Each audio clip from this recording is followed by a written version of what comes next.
Filming from GenCon 2016, here's Mark Arnaldo and I'm with Aaron at the booth of TMG, and Aaron has agreed to tell us about a new release by TMG, which is Thieves Market, being presented here for the first time at GenCon 2016. Thank you, Aaron. Thank you, thank you.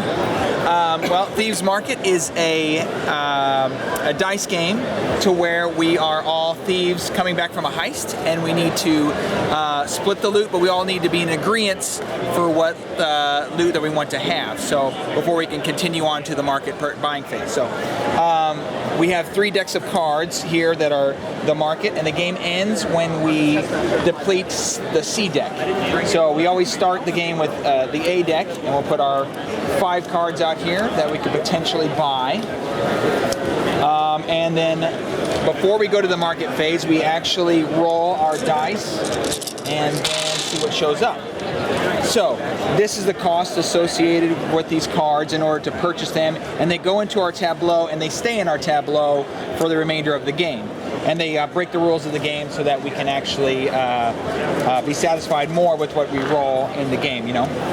So as an example, this one here states that if we have a diamond in our at the end of our splitting the loot phase, we could change it to a gold bag and then receive gold at the end of the round. Now gold is a wild, so we could, for an example, if we had this one, we'll just use that one as an example, we could use either 2 diamonds to buy that, or we could use a diamond and a gold, and it would also allow us to buy that card, or 2 gold as well.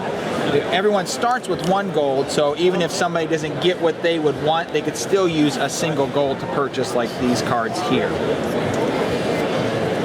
Now, when we roll these though, let's say we put the first player marker in the middle as well, so we decide what we want. So if it's to me, I would say, I'm going to take these 2 diamonds, I want this fence card and probably the first player marker so that I can buy that and make sure no one else gets it.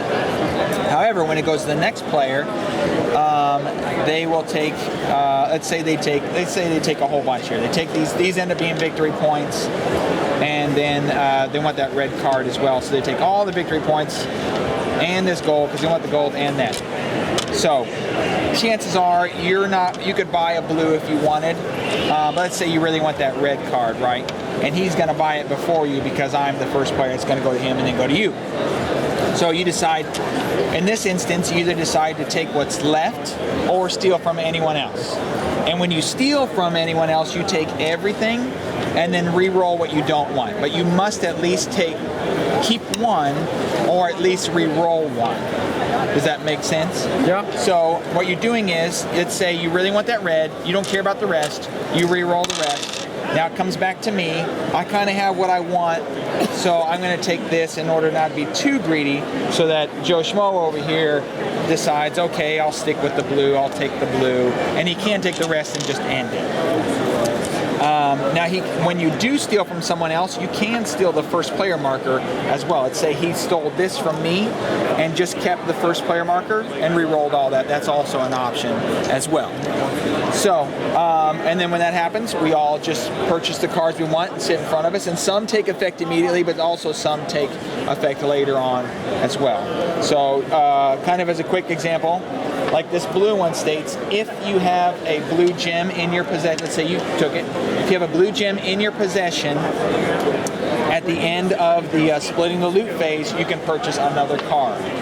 Because you can only really buy 1, this allows you to buy more. So you're not really giving up the blue to, you're giving a blue to buy that, but you can also use it to buy other cards as well. So, and then the game ends when we can't fill out the row anymore at the bottom of C deck. But there will be instances where the A deck can't be filled up, so we move to the B deck, and then the B deck would create a whole separate row. Let's say we ended with 4 A deck, we couldn't fill anymore. Then we end up having a whole, like 9 cards to buy from instead of 5 this time. And the B deck will have more expensive cards, but more powerful cards, and the same will happen with the C deck as well.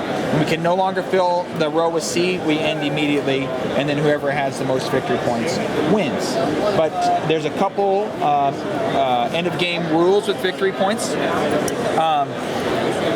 that states Whoever has the most thief cards, which we have little thief symbols here on the card, whoever has the most of those would get 3 points. Whoever was in second place with that would get 1 point. And then whoever has the most gold also gets 3 points. And whoever has the most points is the most notorious thief. And they'd be considered the winner. Perfect. Thank you very much for this introduction of Thieves Market, available from GMC, TMG, starting from GenCon 2016, and after GenCon, I believe, it will be released in the general market, right? Yes, general It's market available already. probably end of the month, Andy? General market? Yeah, end of the month. It has to get out to all the backers before, so we pushed the street back to make sure it got out to all the backers. Perfect. Thank you, guys. Thank you.